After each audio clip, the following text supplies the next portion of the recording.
Solomon Otumfor na odi anka so di King Solomon aya nyansafo ehu se ni nwuma so ani na ni bibia ti se Solomon no e na omo de to no enunti no se de kotokoni ni di adu akiri obi se me de no obeda na sa wo ya de hene da bia wo de wo de obi sa na wo fra ho de hene ono ye de no enipa hwehwe ni wiase hwehwe no na nya sabi nipa hu bia na hwe enyansafo e wo wiase no mu di tumi no omo no mo hwe Asante na je se obi ewu nwuma no na pro adwen ne ntiase so nti obi epe sa nipa ne de ho abata no enti Otumfor nya nipa sabio woni adwene a wontumi me no nyansa bo wontumi me no woni hunuma wontumi me no sanse asuo na ebo sa na tie ono mfre nipa betutumi ni nyansa no nim de no hunumu ne ye pede abeben no sa na tie enti na abakwasam ya twere wie na me ka besisi se ya twere wie yi a Asante abakwasam ekwachi ya ne hwie nye kasa ne de pepa o de kasa pepa enye yie o ya ne hwie nye yie wati ase na me kura no ka na nu ya bokonto kwa iba ye ne moye din ya yanka ye wura mampani kura wo be we se wo de wa breso no ntokwa bi akura ni ho enye case bi aba abehwe na nka ba ye na nka so mampani wa ye na so wo ze ko na kire so esi ye ko bi sabrewa abrewa no hwan abrewa no kotokwa ni Otumfor se etu e kire so ma no Ghana fo nyina na obi a o TV woni dem kaza wo se we we de je so Otumfor ba mu ankobo hini bi adi o so ke ni mu himfo a omo ne mahama eko sabe kan me mfa ncha me mampani mahama won mo ne na eboye bibia aka we de nkanto kwasi boku isabra kwa no Otumfor kwa na sabe wote de bet otia de na achi nzo hene won wo kakra bi na abrofa fa otia de na achi kwa buchimem ndinka wo hene a wo Ghana ha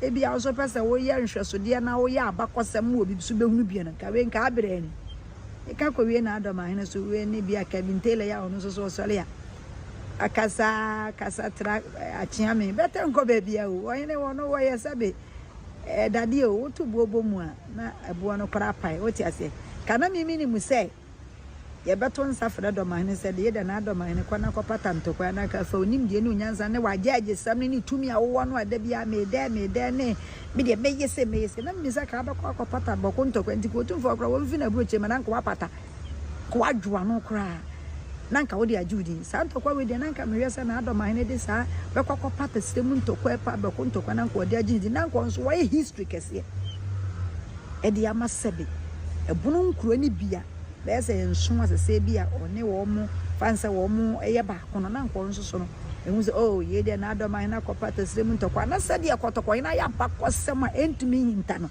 na obi abie na no a eda wo mu ano setwe apian na nka aso so wanya bi enti ba ku di fatana na fatana kuno watana wa ntumi na Dormaahene wantumi ankopata sistem ntokwa ya nsie so wo mu nyina mo ye paramount chiefs sade wo kan me de me hu ne sesa na tie wo na wo kan sa tinka we de ka ba so ye de me wura mama fa semgbe ma me ne medi as one say no ye wura mama no no ni hunu mu chere se kotokwa hene nko ana ye bida wati ase enti ya na mesi ye te Ghana enya kasa tenten ntoato wo eto apentinya ma ye nsum frɛw wo so wo be ma na eto apentinya no me yesu afrɛw ɛhɔ na ade ba judin na ye se eto apentinya no ada le mudwu ano asɔre dabi edingie ya jina kokodo ni nyansa ni nimdiem ni ensiye ni humu edingie ya nyene mankamfo ya nyene mamonye me so ya nyene se kasatenten dabi edingie enti sa Asante kosoro a eja kokodo ni tumi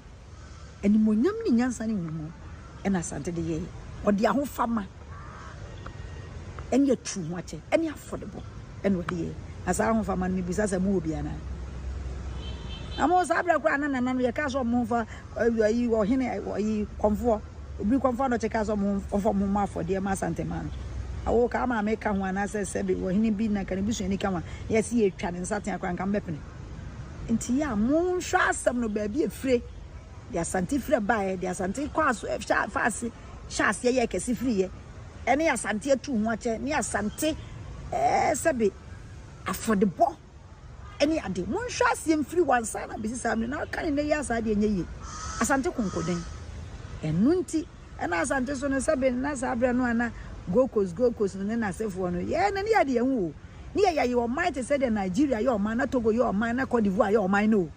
Yana and cats, I didn't know. So I said, one and I'm more problem found here, and I'm watching more. Yeah, but for them, we say, and want to mean yes, she. It's even a more problem found here, and I'm on so. So I say, as I can be a load free, me cromus with a neighbor, Kumas and Ebia, and so I can be so load when any was in a Yiba Summer, so and son and to me and your full load. Enti Asante your mind. Asante.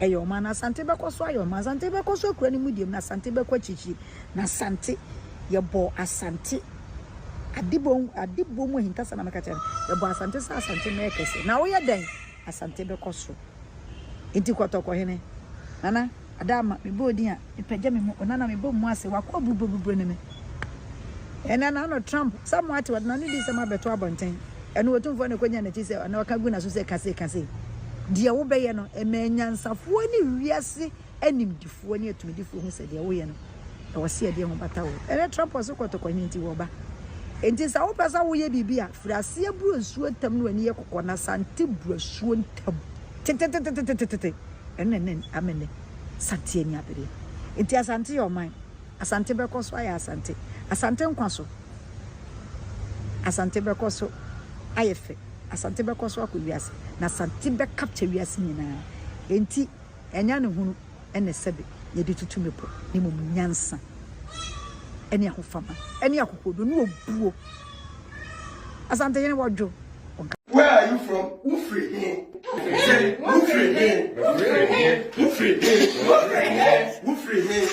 So it means where do you come from?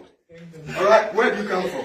So in England. Very good. Ufrihin, England. So the response, Ufrihin is Mifri, England. Mifri, England. Go ahead.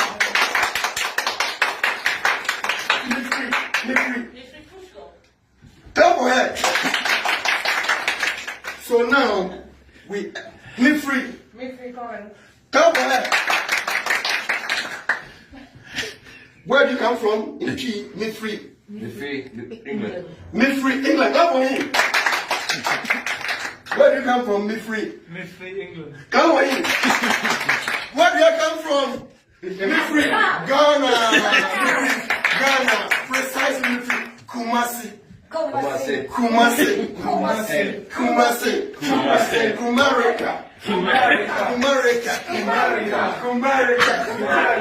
Okay, the last one for us to end the lesson. The last one for us to end the lesson is, how old are you? Oh. How do you say that? No, don't say that. Don't say your name. Just, I'm going to tell you how. So now, where do you come from? This. Where do you come from? Where are you from? Ufrihin.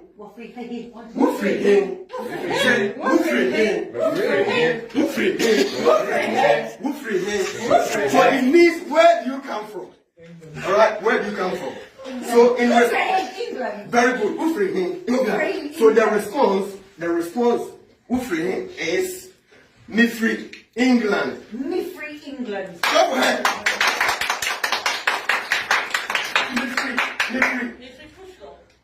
Go ahead. So now we Mifri. Go on.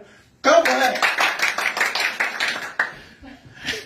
Where do you come from? In Key, Mifri. England. Mifri, England. Go ahead. Where do you come from? Mifri. England. Go ahead. Where do you come from? Mifri, Ghana.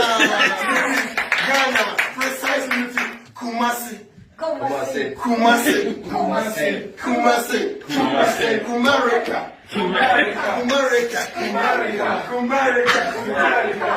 the last one for us to end the lesson. The last one for us to end the lesson is, how old are you? Oh. How do you say that? No, don't say that. Don't say your name. Yes, I'm going to tell you how. Good afternoon. Me sure na na be awon. Na to ayi na me se me from anuntum. But na be sin to say me na mfu ba frɛ me zula only video found video from. Me say me clarify na once and for all. Na wetin send your organ na your code school is na 10 regions. Upper East, Upper West, Northern, Brownful, Eastern region, Asante region, Volta region, Central region, Greater Accra, and so forth. I go for Dubai, no. Opposite home regions are powerful. We Ashanti region, Eastern region, or other regions, politicians in the more. I go for that particular, no. I want to say Dormaahene, no. I'm waiting for the penny. Eastern region, baby. Upper East, Eastern region should sing Upper East. Ashanti region should sing Upper East, but Upper East is chim. Politicians, no. I'm going for bill, and I'm going for bills. Me from Uncle. On the Mamma Winnie, we are about 2-4. Fentoka is you, Bolly. If I was a crampo, I boko. 2-4 fair woman. So I'm man and Nasi. We invite you almost to come about a mobile and Nasi. And no more Kasai. I feel boko. What ye be? Me have. If we enquire if we me for that, I don't know if me and more minimum Nico and I have see Ashanti. I could see your sushi by honor man free. Me bunu credit and credit. Ultimate for Dormaahene and compare Otumfor. I'm for a boo more Ghana Hano. Otumfor number 1. Like sad Dormaahene Ashanti that tribalism as a phone or teacher. Let's face the fact, Otumfor is the most powerful king in our Ghana. You know about I'm waiting for the penny. Because didn't say I'm already in the ancient because Uniano a better region. Ashanti region near to about almost 47. Now a brown for ninja table grandpa, no almost 30 something I say. I said to Chomu Yama Opawa Nako from no region is so. I get one. It's your Bruno East and your half region. Ashanti region region now. But I don't know what to take away. Ashanti is only untouchable. It's a monument can show me. Only untouchable and only unbeatable, and you can't defeat them. And you can't defeat their king. And their king is always number 1. I don't know some what I say. Sanity. A bone for Montes no money debating. Mimi a bruni. Me half Ashanti, half a bono. But Otumfor the on Asante mine at Ashanti Kingdom. There is no one in Ghana. Beyond Ghana cry. Idris is ceremony na. I was there Asante Kotoko. And you in Zima Kotoko. Omina Sumutum for you and Wakotoko. And Wakotoko near Nagomba for. Omina Sumutumfu. Ndi kotoko no emiensa anwa nzima na Asante kotoko omuna efro mokuma mapem beba no do me has me bet Ashantis are made the most powerful tribe I Ghana upeu also jitum sanity na debate ni ende because na him no etra umizo Cote d'Ivoire many baulefo omutu edini bi mo shi Otumfor chef bia omoba na yin beyond Ghana intima mo obiane ne compete o Dormaahene no ntiase man ye number 1 ana Ghana no ohini bia ni uyi ono anaba amoti ofuri penny asa vona kan zama nketenkete me sub chiefs ntiase once and for all